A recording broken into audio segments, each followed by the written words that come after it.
আসসালামু আলাইকুম রহমতুল্লাহ। আশা করি সবাই ভালো আছেন। আমার এটা মালটা গাছ।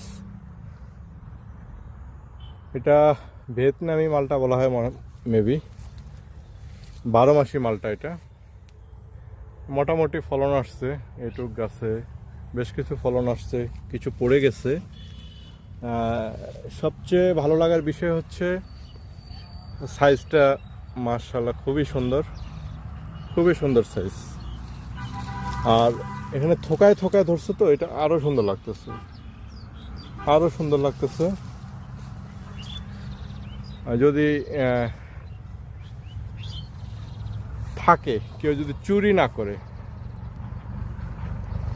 আমার বাগানে প্রচুর চোর আসে। এই যে এটার একটু কালার চলে আসতেছে।